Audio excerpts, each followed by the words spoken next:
रहे हैं? आपकी जिम्मेदारी क्या है? कि सारी जिम्मेदारी जवाहरलाल नेहरू की है। पूरी देश की जनता हंसती है, जानती है कि इनके यहाँ तो एक कहानी होती थी, राजा भेष बदलकर बाजार में आलोचना सुनने जाता था। लेकिन आज का राजा भेष तो बदलते हैं। जब चुनाव में पूरे विपक्ष ने जोरदार आवाज उठाई कि ये जाति जनगणना होनी चाहिए, तो इनका जवाब देखिए। इनका जवाब भैंस भाग भैंस चुरा लेंगे, मंगलसूत्र चुरा लेंगे। इनका ये जवाब था। ये गंभीरता है इनकी जाति जनगणना पर।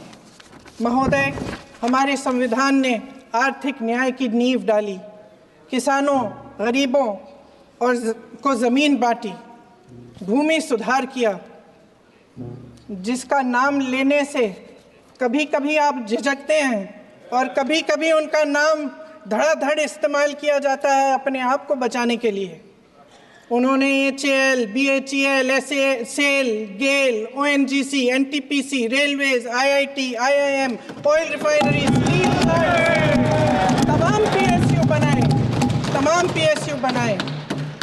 अध्यक्ष महोदय, उनका नाम पुस्तकों से मिटाया जा सकता है, उनका नाम भाषणों से मिटाया जा सकता है, लेकिन जो उनकी भूमिका रही इस देश की आज़ादी के लिए और इस देश के निर्माण के लिए, वो इस देश में से कभी मिटाया नहीं जा सकता। 75 सालों में जनता का भरोसा रहा कि नीतियाँ बनेंगी तो जनता की भलाई के लिए बनेंगी। पहले संसद चलती थी तो जनता की उम्मीद होती थी कि सरकार महंगाई और बेरोजगारी पर चर्चा करेगी, कोई उपाय निकालेगी, कोई रास्ता निकालेगी। लोग मानते थे कि अगर कोई नई आर्थिक नीति बनेगी तो देश की अर्थव्यवस्था को मजबूत बनाने के लिए बनेगी, तो भारतीय बाजार को मजबूत बनाने के लिए बनेगी, उनके भविष्य को मजबूत बनाने के लिए बनेगी। आज संसद में बैठे हुए सत्ता पक्ष के मेरे साथी ज़्यादा से ज़्यादा अतीत की बातें करते हैं। 1900 किस में क्या हुआ, कब हुआ, नेहरू जी ने क्या किया। अरे वर्तमान की बात करिए, देश को बताइए आप क्या कर रहे हैं, आपकी जिम्मेदारी क्या है? कि सारी जिम्मेदारी जवाहरलाल नेहरू की है। अध्यक्ष महोदय जी, ये सरकार आर्थिक न्याय का सुरक्षा कवच तोड़ रही है। आज संसद में बैठी ये सरकार बेरोजगारी और महंगाई से जूझ रही हमारी जनता को क्या राहत दे रही है। कृषि के कानून भी बड़े बड़े उद्योगपतियों के लिए बन रहे हैं। सही MSP को छोड़िए, DAP तक नहीं मिल रहा है।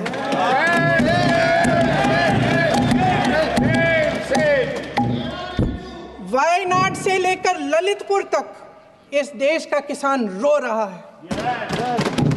आपदा आती है तो उसको कोई राहत नहीं मिलती। भगवान भरोसे है आज इस देश का किसान, उसको छोड़ दिया गया है। आज हिमाचल में देखिए, जितने भी कानून बने हैं वो सब बड़े बड़े उद्योगपतियों के लिए बन रहे हैं। हिमाचल में जो सेब उगता था, उसके जो छोटे छोटे किसान हैं वह रो रहे हैं, क्योंकि एक व्यक्ति के लिए सब कुछ बदला जा रहा है। देश देख रहा है कि एक व्यक्ति को बचाने के लिए 142 करोड़ देश की जनता को नकारा जा रहा है। आप राजनीतिक न्याय की बात करते हैं, सरकारों को पैसों के बल पर गिरा देते हैं।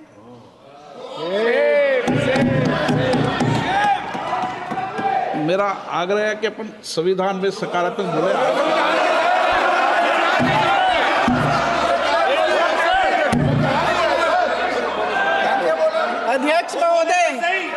अध्यक्ष महोदय, सत्ता पक्ष के हमारे साथी ने एक उदाहरण दिया उत्तर प्रदेश की सरकार का, तो मैं भी एक उदाहरण दे देती हूँ। महाराष्ट्र की सरकार का मैं भी एक उदाहरण दे देती हूँ। हिमाचल की सरकार को तोड़ने की कोशिश किसने की? पैसों के बल पे की।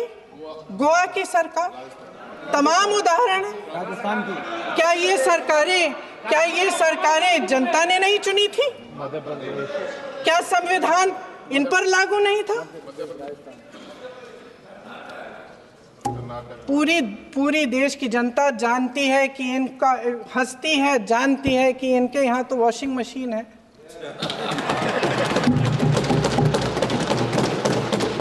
जो यहाँ से वहाँ जाता है वो धुल जाता है।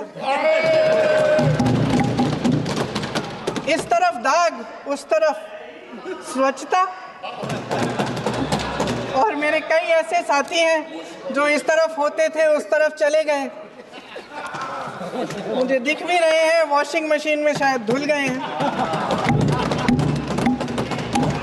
अध्यक्ष महोदय, जहां भाईचारा और अपनापन होता था, जहां हमारे संविधान ने एकता का सुरक्षा कवच दिया था, वहां शक और घृणा के बीज बोए जा रहे हैं। एकता का सुरक्षा कवच तोड़ा जा रहा है।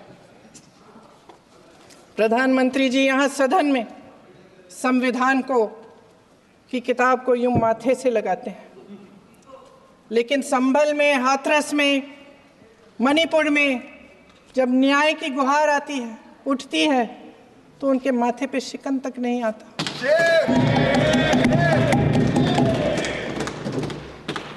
शायद समझ नहीं पाए हैं कि भारत का संविधान संघ का विधान नहीं है।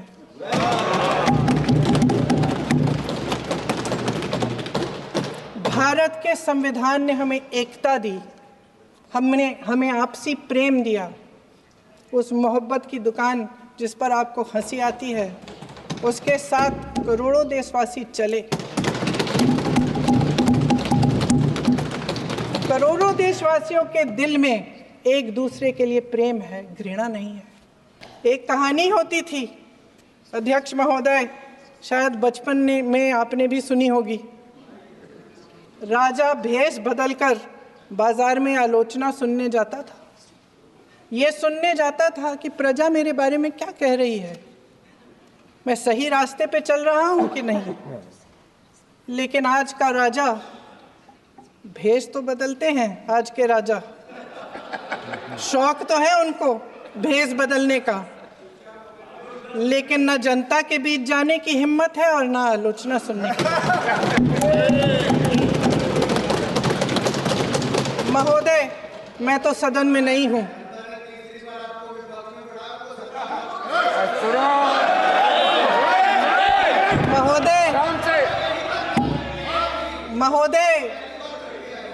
महोदय, जनता में बहुत विवेक है, ये सही है।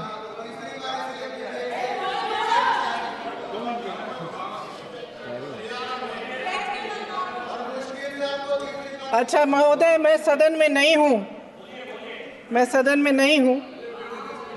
कुछ, हाँ ठीक है, मैं सदन में नहीं हूँ, मात्र 15 दिनों से आ रही हूँ। लेकिन मुझे ताज्जुब होता है कि इन 15 दिनों में इतनी बड़े इश्यूज हैं, इतनी बड़ी बातें हैं, प्रधानमंत्री जी मात्र एक दिन के लिए, शायद 10 मिनट के लिए दिखे हैं सब।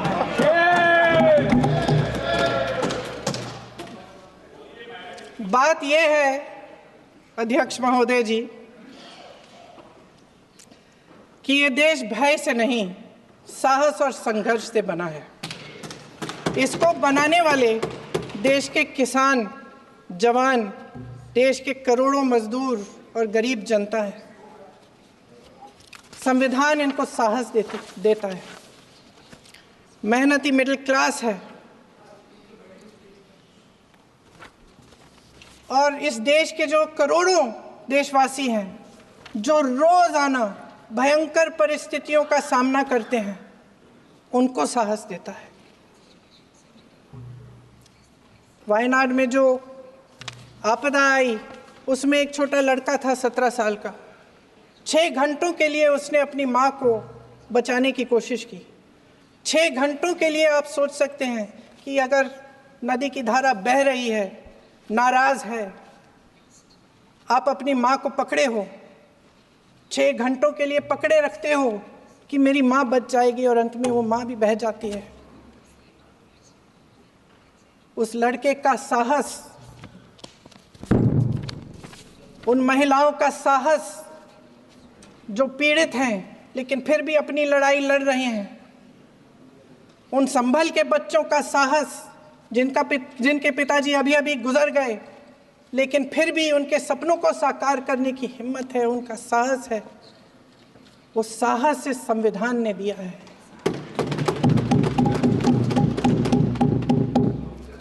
वो आत्मविश्वास इस संविधान ने दिया है। ये देश भय से नहीं चल सकता, ये देश साहस से ही चलेगा।